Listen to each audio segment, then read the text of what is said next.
Dulu ketika saya mula-mula menceburkan diri dalam bidang agama, orang yang ada dalam lingkungan saya, dia risau tentang future saya, tentang future. Sebab saya give up semuanya.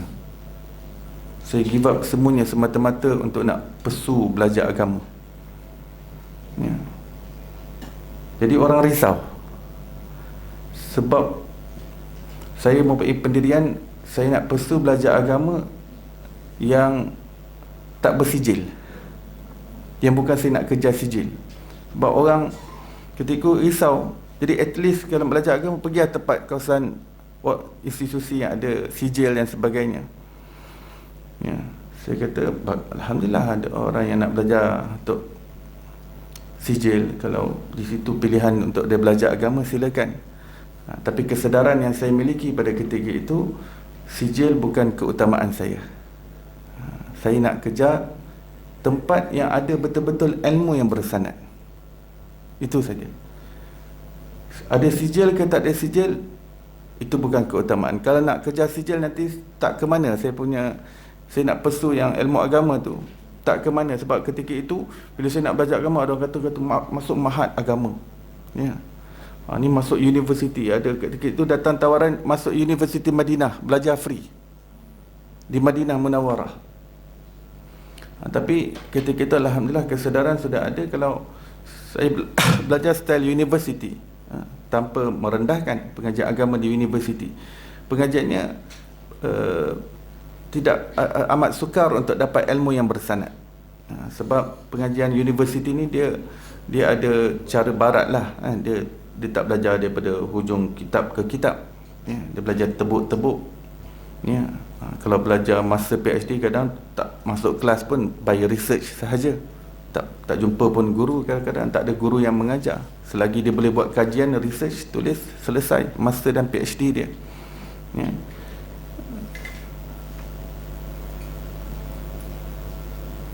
Jadi kerisauan, ramai orang risau future saya, future yang saya tak mau fikir. Sebab saya nak belajar agama je dulu, ya. Lepas SPM tu saya dapat tawaran IPTA. Sebab tu jadi orang jadi risau lagi. Sebab sebab lepas SPM saya dapat tawaran IPTA untuk lapor diri ke IPTA. Dan saya ketika itu yang saya tergerak hati untuk nak belajar agama, kuatkan azamat untuk belajar agama. Jadi bila saya sudah tekad tu, jadi orang-orang dalam lingkungan risau, ya. Nak belajar di mana? Saya kata nak belajar tempat yang bersanad. Kalau tak ada sijil pun tak. Jadi orang jadi risau. Tapi saya tak risau, ya. Sebab ketika itu pendirian saya, kalau orang belajar akademik, belajar dunia, Allah boleh bagi rezeki. Takkan orang yang belajar agama Allah nak biarkan? Saya sangat berpegang pada prinsip itu. Sejak ketika day one belajar agama, saya pegang pada prinsip itu. Kalau orang belajar bertahun-tahun, degree-nya dekat Korea, master dekat Birmingham, PhD dekat Ohio atau Chicago University atau Japan, Allah boleh bagi rezeki dalam keadaan dia bertahun-tahun belajar dunia. Takkan kita yang bertahun-tahun belajar agama Allah nak biarkan begitu saja, ya.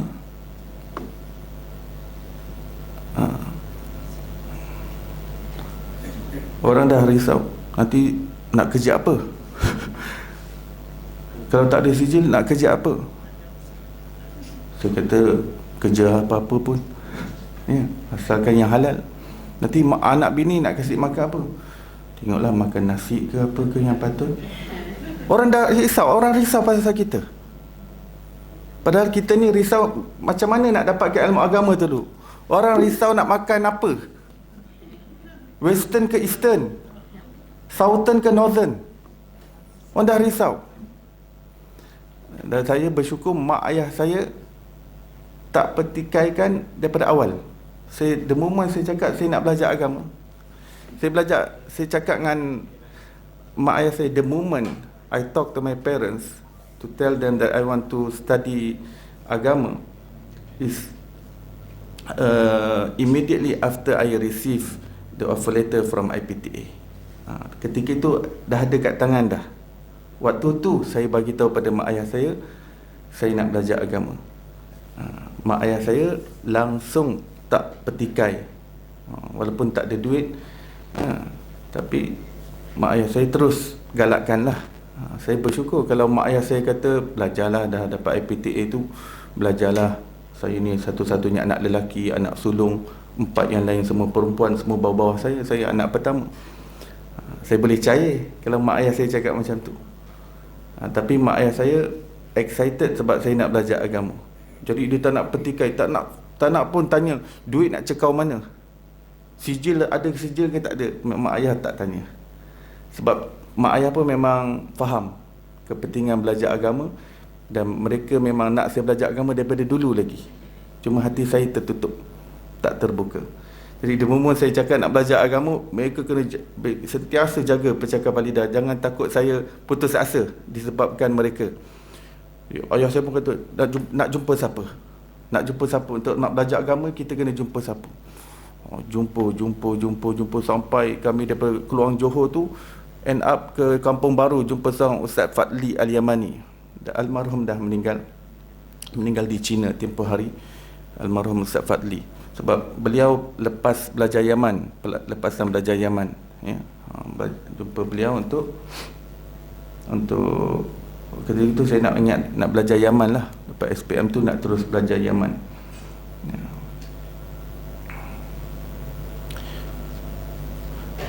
Alhamdulillah, ya. Memang saya belajar tidak ada sijil. Saya tak dapat pergi Yaman terus. Ketika itu saya pergi belajar di kawasan pondok di Patani, Thailand, selama beberapa tahun di Pujut, suatu tempat nama Pujut Patani, selatan Thai. Dan selepas itu saya cari mana nak belajar hadis. Tak apa, tak ada sijil pun tak apa. Yang penting tempat itu para pengajarnya ada sanad ilmu. Itu saja, ya, sanad ilmu.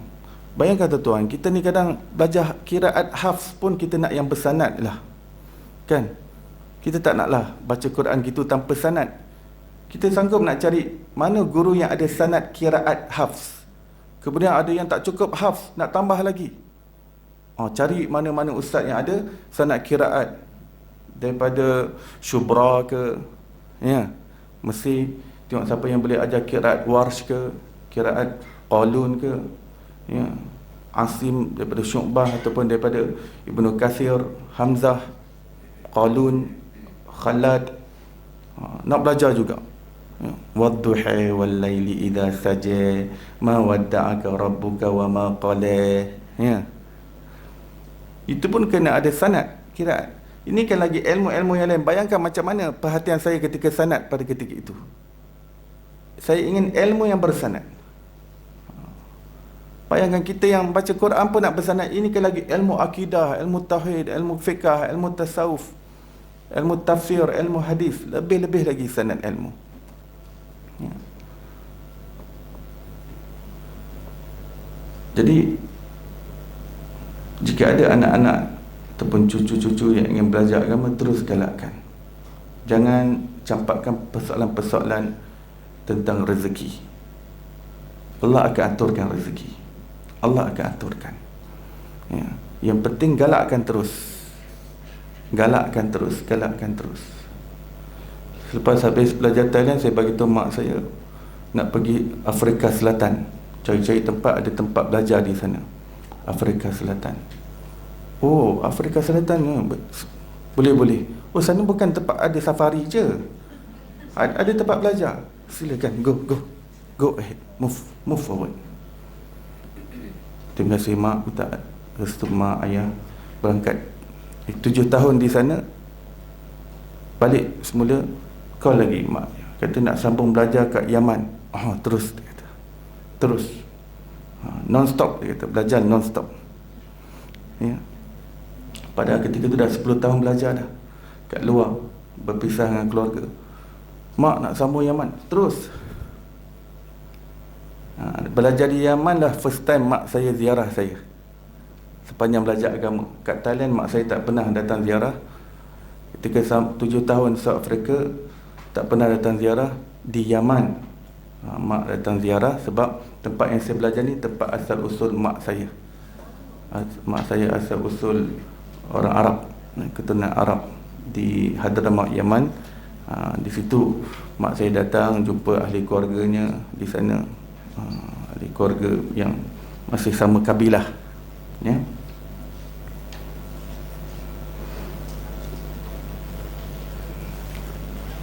Dan kalau ada anak-anak buah kita, anak-anak saudara kita yang ingin belajar agama, terus beri galakan, terus bagi semangat kepada ibu bapa, mana-mana anak yang dah terbuka pada belajar agama, bismillah, tafadhal. Jangan takut-takutkan rezeki nak kerja apa, ya. Sekarang ni patutnya orang yang masuk universiti lebih patut ditanya, boleh dapat kerja ke masuk universiti, ya. Takut menganggur, tapi tak apalah, nak belajar universiti teruslah belajar, ya.